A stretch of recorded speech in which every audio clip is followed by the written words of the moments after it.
How's Mick?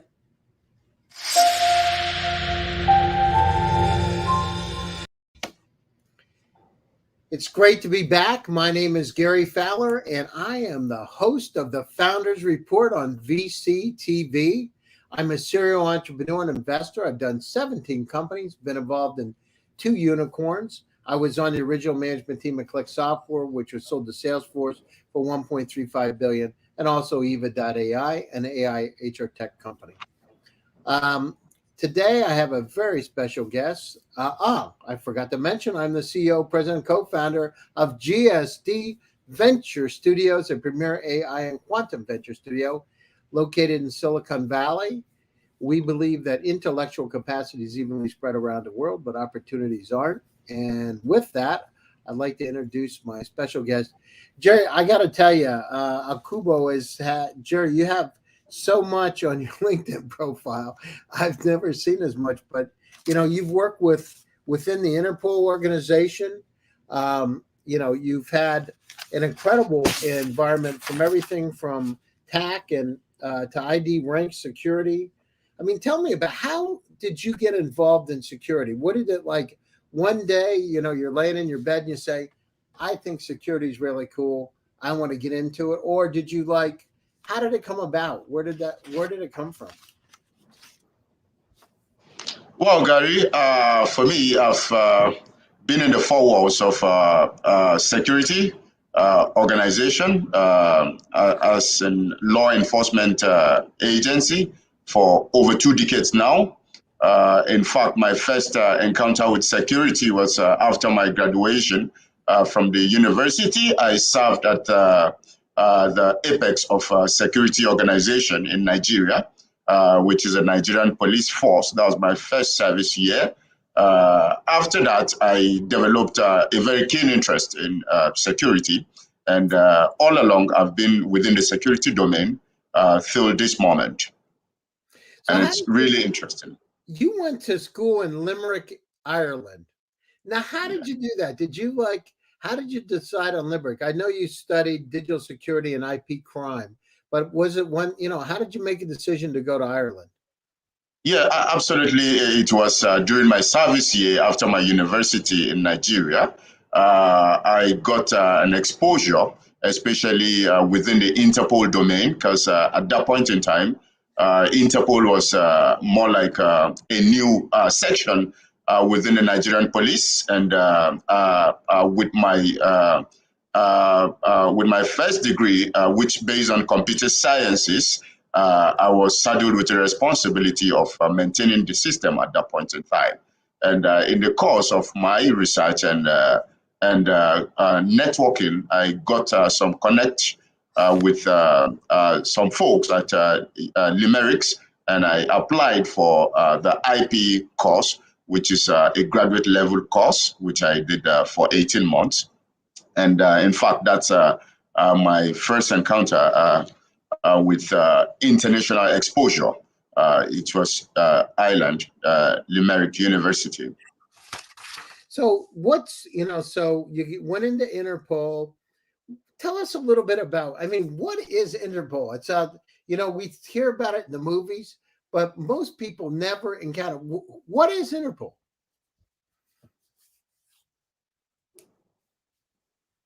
Can you hear me? No, please rephrase that question again, Garry. Yeah. So Interpol, you work with Interpol. What is Interpol, and how does it, talk about cybersecurity, et cetera? What is Interpol, right? And because not all are familiar with it, and you talk about cybersecurity. Let's talk about that. How does Interpol and cybersecurity relate together? Well, absolutely. Interpol, as the name implies, is an international criminal police organization for full.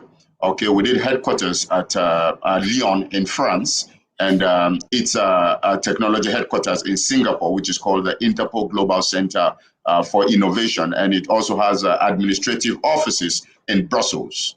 Interpol, essentially, as of date, is made up of 194 member countries world over. And each of these countries has what we call an NCB. NCB stands for National Crime Bureau. Okay, and essentially it's like the liaison or the rallying point for Interpol operations within each of these member countries. Interpol essentially also has what we call crime areas, major crime areas, which are mostly emerging technology related, like cybercrime, cyber related activities, cyber defense. Interpol has a fusion center that's built specifically for operations related to cybercrime, cyber forensics, cryptocurrency forensics, and in fact, the latest trend, especially as regards emerging crimes. Okay, and Interpol for member countries is a point where you go and get solutions that at all points in time, it's at the peak or it's at the head of virtually all operations within. So member countries rely on Interpol resources most times to get the latest trend of tools and techniques for curbing these emerging crimes. And cybercrime is one of these emerging technology crimes. Well, I mean, with all the cyber crime that's out there, I mean, how do you know where, it's interesting, and I'm not trying to get any secrets, but it's very fascinating because you never know where the cyber criminals are coming from sometimes, right? Yeah. I mean, you Yeah. probably do, but we don't have a clue. But Absolutely. it's amazing, so they're hitting all kinds of places. I mean, this can be a national catastrophe for a country, right? I mean, this could have all kinds of geopolitical consequences. They shut down the power grid, or look at the ransomware attacks in the U.S. It's incredible. Was it 46% of Colonial Pipeline of the reserves, the gas and oil on the East Coast of the United States was shut down with ransomware? I mean, it's interesting. There's some nefarious folks out there doing not nice things, right? Then these are only the ones. I'm sure you have all kinds of stories, but it's yes. I mean, are we doing a good job? Are we catching them, Jerry? I mean, do we get those crimes? Do we know what's happening? Can we find the guys, the bad guys? Absolutely sure. The bad guys are always embracing the latest technology, all in the hope of evading security infrastructures. But then, with emerging technologies being deployed by the core investigative arm of Interpol, and with the technological boost, which is entirely one of the major pillars of Interpol operations. And in fact, and that is why Interpol has set up what we call IGCI, Interpol Global Center for Innovation, which is specifically set up for research and development within the domains of this emerging crime. Mind you, cybercrime is just one of the emerging crimes, because there are several crimes and criminalities which cybercrime aids essentially world over. So in terms of if the law enforcement agents or the securities are catching up with the criminals, of course, definitely there are constant innovation, especially at the moment when you look at what's happening within the domain of artificial intelligence, where the law enforcement are also building what we call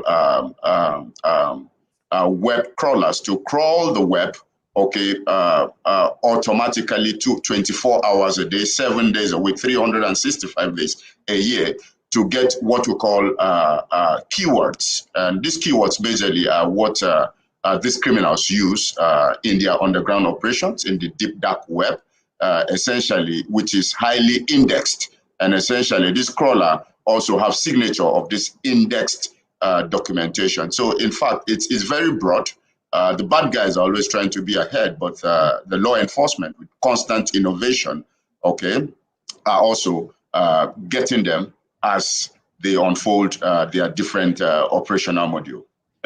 Now let's. So it's crazy, Yeah, it's amazing, Jerry. What about this dark web? Is it really out there, and what is it? Because it's like the good and the bad. Is it there, and what is this place anyhow? Because I've never seen it. Yes, the dark web. Most of the times, 80% to 90% of the internet is unharnessed, is underutilized, As I speak to you, normal users, especially industrial users, organizational users, and day-to-day users only use about 10% of the internet. That is called the surface web. We have what to call the deep web, which is a level after the surface web, and we have the deep dark web. Okay, and this is where organized criminals also use to facilitate some of the heinous crimes. And that's why constantly the security agencies also have to build tools, okay, to make sure that this environment are fully manned at all points in time. Well, that's incredible. So they're in another web. So there's a deep web and there's a dark web below the deep web, or is it the same level as the deep web? Absolutely. So it's like an onion ball. You roll this out, then you get another one on the net, then you roll out. I got it. Wow. So, I don't want to know what goes on down there, but it's fascinating. You know what I mean? It's like going down a cave. Absolutely. And that's where the cyber criminals are. They're inside this dark web.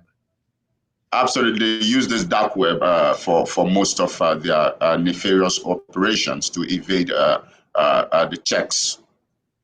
Wow. Well, I hope it's guys just like you that are in there trying to catch them. You know what I mean? I'm sure you are, right? Yeah. Who's doing what and nefarious. But it's got to be interesting. How can, if you have a cyber criminal, for instance, I know there's trafficking and everything else, but, cyber crime, how in the world can you tell where somebody's really coming from? You watch these Jason Bourne movies and you can't really tell where they are, right? Because they're masking it or they're setting up.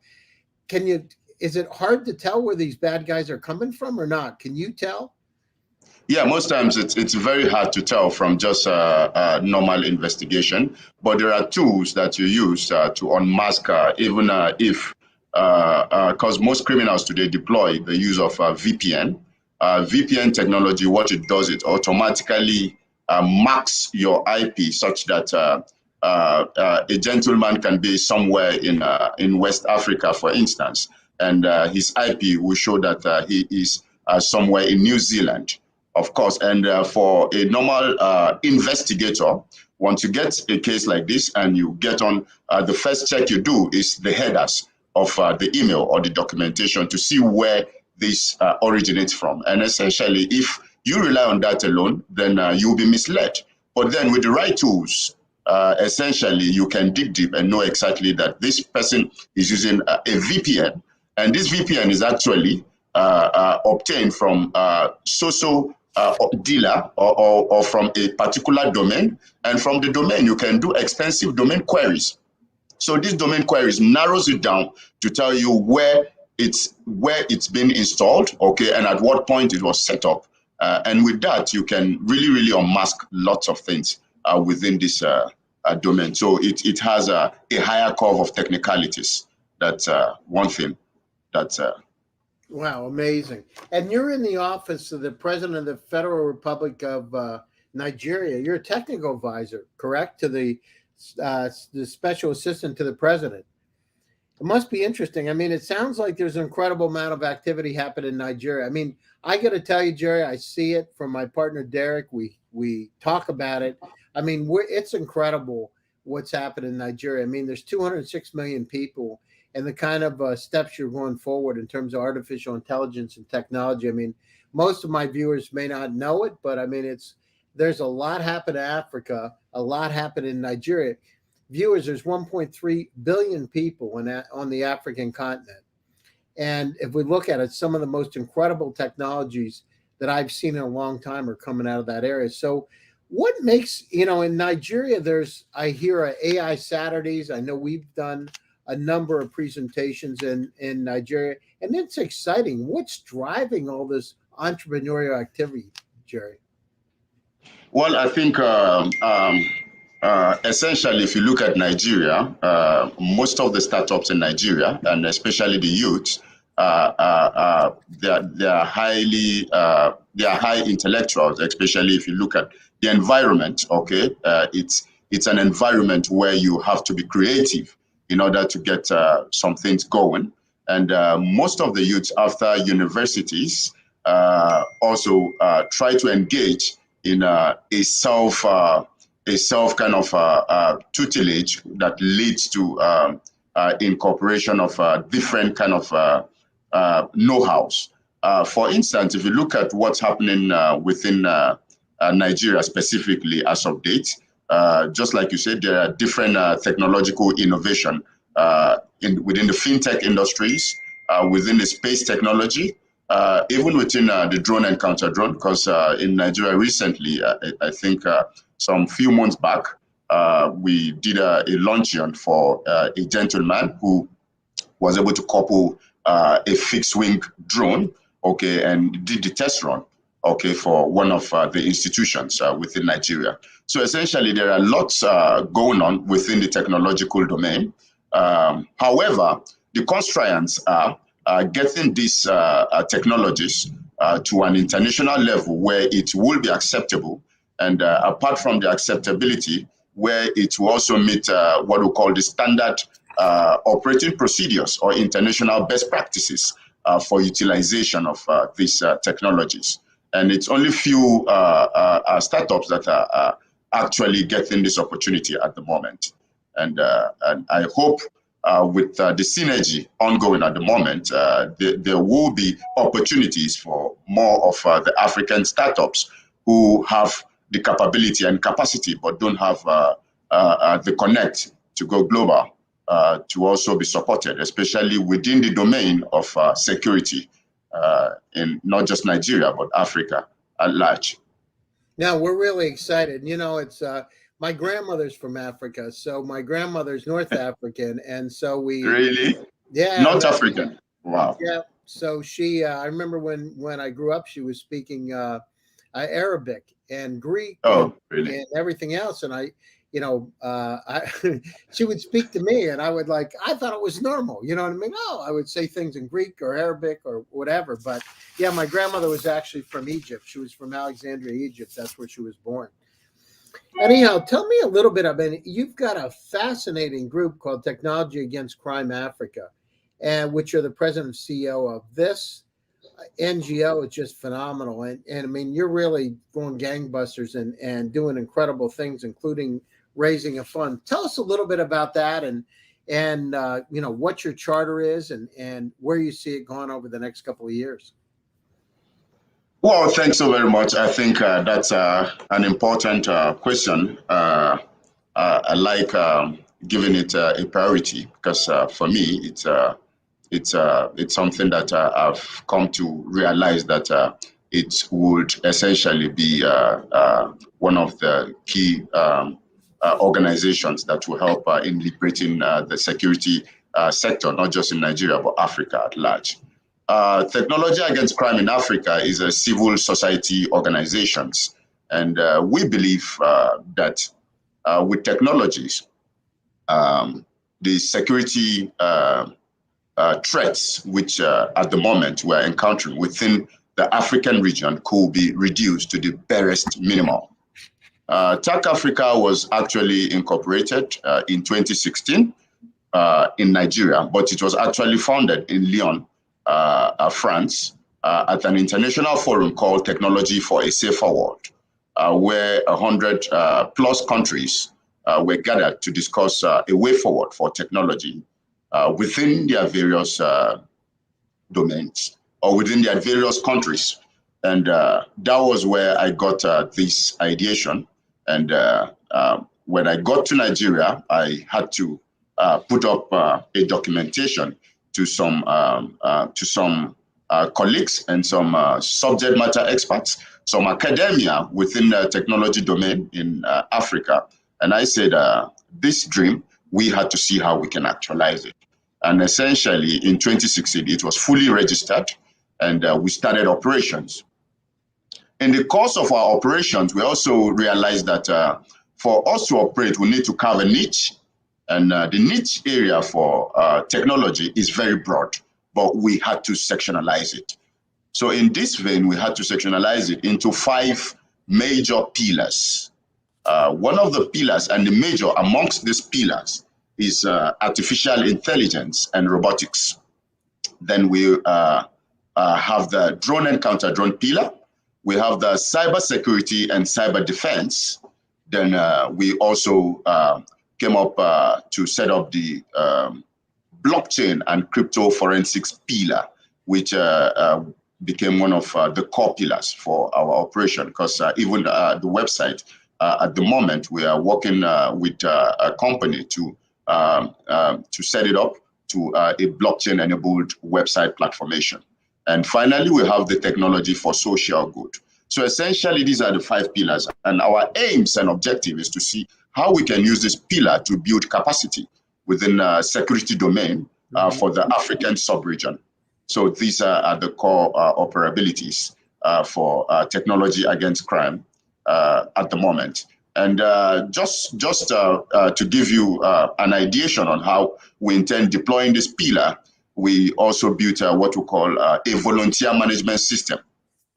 What the volunteer management system does, or what it is to do, which at the moment we are still building, which is blockchain enabled, is to serve as a reach to virtually all the public and the populace. Essentially, it's going to come as a mobile app and a web version, whereby if you can download this and you go to TAC website, what it asks you, are you a law enforcement agent? Are you a security agent?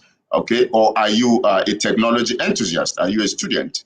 Then these are the pillars. What pillars do you want to major on? Then as a volunteer, you can choose one of the pillars. And once you choose this pillar, it also tells us what level of knowledge you have within this domain. Are you a starter? Are you intermediate or advanced? Essentially, with this information, we intend building our database to a level whereby we can have a considerable amount of volunteering and membership for the NGO, and we can also have auspices within the African region that will serve as a force, a volunteer force for evangelizing technology within the mainstream of the African region. So that's fantastic. And I know we announced, I announced with you, I guess a week or so ago, maybe 2 weeks ago, our partnership with the Venture Fund. And so can you tell the audience a little bit about it and this incredible opportunity that's out there and how this came about? Well, TAC Africa and GSD Studios, I think if I'm to give a little preface, I think our first encounter with GSD Studios was through one of our advisors or one of our major collaborators, which is Unicre.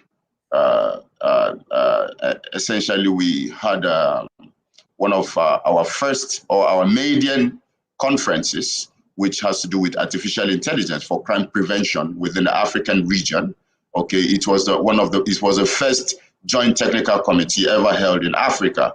And the essence was in preparation for a general conference on AI, which is to be held at the Interpol headquarters. And we were meant to prepare the African region so that we can have a working committee for this. And that was the first encounter. And Irakli was a very good friend. In fact, I'm very happy to mention him any day because he really, really helped us in galvanizing that pillar. Irakli and I were on a panel together in Georgia. And then, oh, really? Yeah, so we were on a panel together, and that's how we met. I was, I had met him and was doing that to help out. I was on the AI panel with him. Oh, really? That's how we got together. But in fact, we just spoke at the United Nations. I spoke there like 4 weeks ago on artificial intelligence, computer vision as a tool to combat violent extremism and terrorism. I was on that panel. So we're deeply involved in that AI side. So Irakli, again, thanks for the introduction to Jerry. It was really great. Anyhow, we see it too. And as we look forward, I mean, think about this. I mean, Jerry, there's so much data that's around us, right? There's 49 zettabytes of data. And if we stack CDs or DVDs one on top of another, we'll go 35 times between the Earth and the moon. So we are inundated. We're in a state of infobesity. And so each one of us, and as you know, the criminals are getting more data to deal with, we're getting more data. And the key is to having these semi-supervised and unsupervised AI tools to be able to combat those particular situations. And I've written 161 articles in the last 18 months on AI and quantum computing. And think about quantum. That's another thing, Jerry. I don't know how much Yeah, you know about absolutely. it, but a quantum computer is 100 million times faster than a supercomputer. The fastest Absolutely. supercomputer today.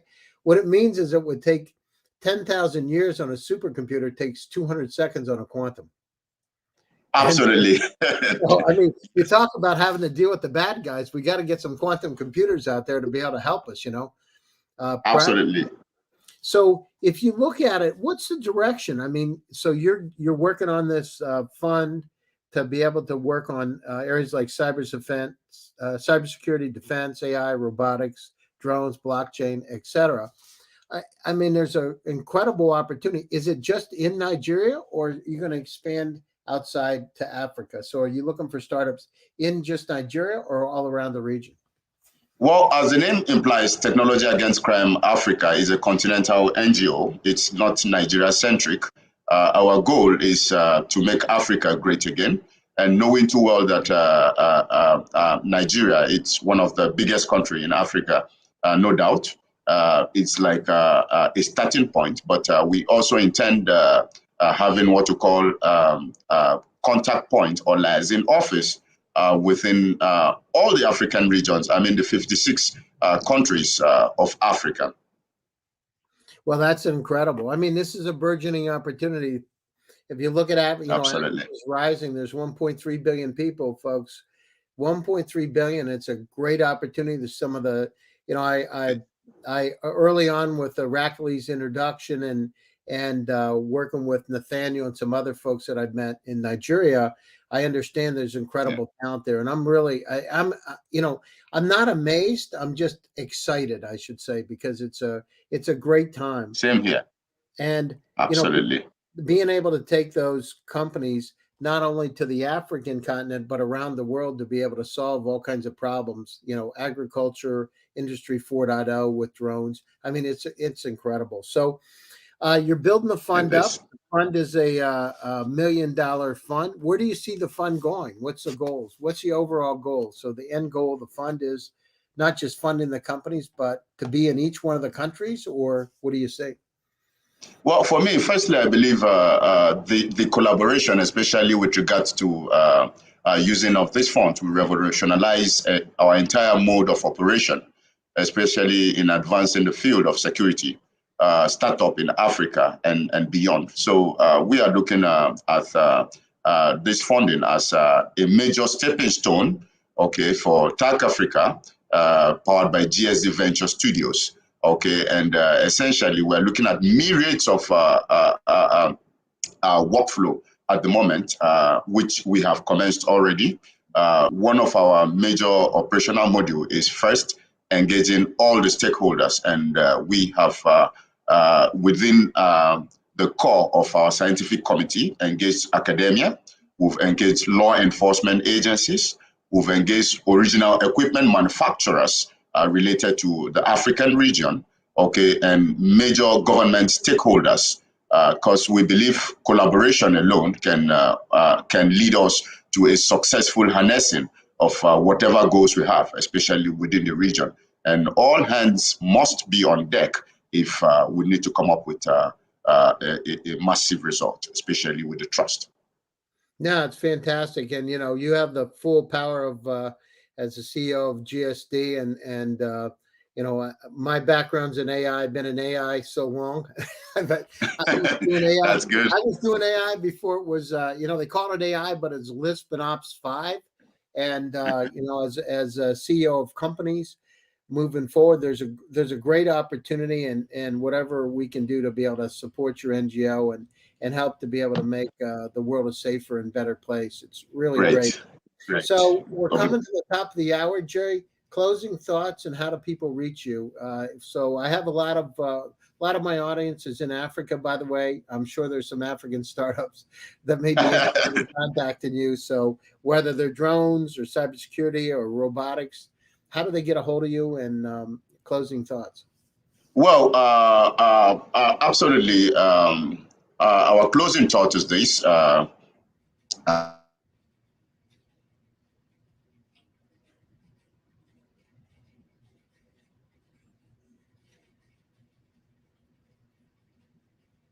Garry? Well, I think we've lost Jerry for the moment. Anyhow, this is Garry Fowler, and we got to the end of it. I would like to say thanks so much, Jerry, for attending TAC Africa and all the incredible opportunities that are on the African continent in the 56 countries are really, truly exciting. I'm excited to see the progress that's being made and whatever we can do to support it. Here, I'd like to thank the entire team at VCTV for making the Founders Report happen, Hasmek and all the VCTV team. My name is Garry Fowler, and I'm your host. I will be back again in 2 weeks for another exciting edition of the Founders Report with Garry Fowler. Stay tuned, stay happy, and stay healthy. See you soon. Take care of yourselves. Bye-bye.